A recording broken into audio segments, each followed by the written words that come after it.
You are watching 2+U Nevada, and joining us this afternoon, Marie Baxter, CEO of Catholic Charities Northern Nevada. Marie, thank you so much for being here. Thank you for having me. Well, we learned earlier in the month that things are changing for SNAP recipients. Yes. So what's happening? And you say that this is actually occurring calendar day, November 1. So that is our certain understanding, is that there's been a lot of changes within the federal safety net programs in general, but one of the ones that we want to make sure, we're really getting the word out is related to SNAP. So SNAP, which is, food stamps, essentially, they're changing the workforce requirements. And a lot of those things we thought were going to start to take place in the spring are actually going to start rolling out in early November. So sooner. So very soon, yes.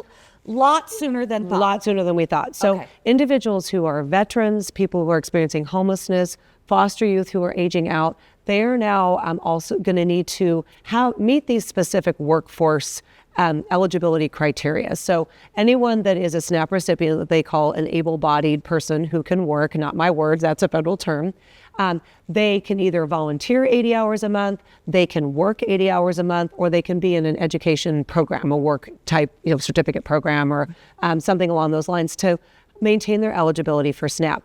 The age is also changing. It used to be that there were some waivers that are for starting with people who are at 54. That's changing to 64. So now if you're between the ages of 54 and 64, there are some workforce or volunteering requirements that are coming into there. And there's some other nuanced changes in there as well in terms of wanting to make sure things are properly documented, and really understanding that if you're qualified, to have a little extra assistance for food, you're going to want to get the information.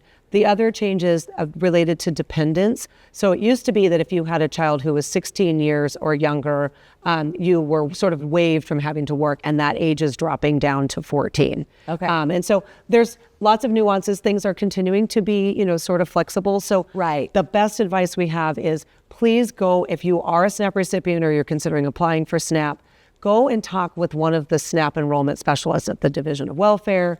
The Food Bank of Northern Nevada has people who do SNAP enrollments. We have SNAP enrollment specialists even at Catholic Charities on our campus and in our client choice pantries. Find out what it is that you might not know you don't know. Right. Because there's a lot more documentation that you're going to have. And it sounds like the needle is continually moving. And so even as of airtime, the information may be different, which is why it's very important that you speak to that professional. But at this point, the day that we're recording this, it sounds like 80 hours is that magic number per month. Per month. Can you combine? Do you know if you can combine working and volunteering in that 80 hours, or is it one lump? As far as we know, yes. It's kind of 20 hours a week. But we know that, at the time of this taping, that we're looking at waiting for further guidance from the federal government and from the state on exactly what that's going to look like. But we just want to encourage people, ask the questions. This is happening. So we want to make sure that everybody, is able to know that they are going to want to find out, is it something where I can combine volunteer and working?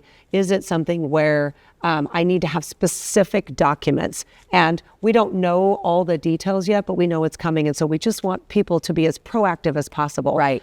So that they can maintain that, that support, because groceries are so expensive. Oh my right gosh, now. Don't get me started. Yeah. Don't get me started on groceries. That can break the bank to begin with. So also, we are running this with enough time, hopefully, that people can see a SNAP professional by that November 1st date, which is a Saturday. Yes. So with that, how can people reach out to Catholic Charities Northern Nevada to get an appointment? Do you need an appointment? Is it walk-ins? How does that process look? So it is walk-ins, at Catholic Charities, at any of the Food Bank of Northern Nevada sites where they have SNAP. We're kind of the two biggest groups where people tend to connect with SNAP professionals. But the biggest thing is the other part that Catholic Charities brings to this is if you know you need to become a volunteer, if you know you're looking for work and maybe you haven't been in the workforce very long, now is the time to be reaching out to Catholic Charities. Become a volunteer with us. There's a lot of things we can do to help you. Our thrift stores are always hiring. You can come in. There's a lot of flexibility for especially people who maybe haven't been in the workforce. So we're a little bit unique. Like we want to encourage people to go and find out what they need to do, to maintain access to that. But also at Catholic Charities, there's a myriad of other things that we can do to help people with stabilization. So that's the other word that we want to get out is lean in and see what we can do to help you, maybe address some of those things that you're like, but I don't have a job, or how do I get a volunteer? We can help people with that right now. And it's just going to be better for them all around. And I don't mean to gotcha with this question, but it's just one that pinged in my head.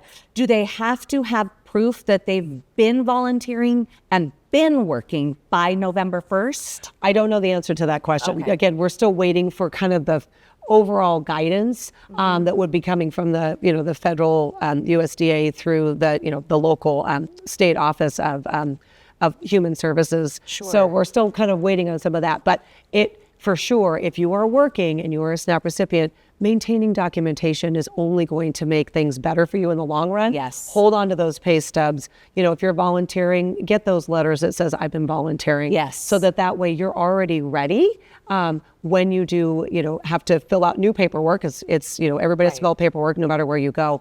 Then you're one step ahead of the game. Okay, quickly, where do people go to Catholic Charities of Northern Nevada? So the best place to come is what we call our main campus, corner of 4th and Valley. They can also come into our client choice pantries. There's one on Moana Lane, and there is one in Sun Valley. And of course, all of our services are bilingual and open to everybody in general. So we always encourage you to come in, and we'll help guide you through the system. Marie Baxter, thank you so much. Thank you. You're watching 2+U Nevada.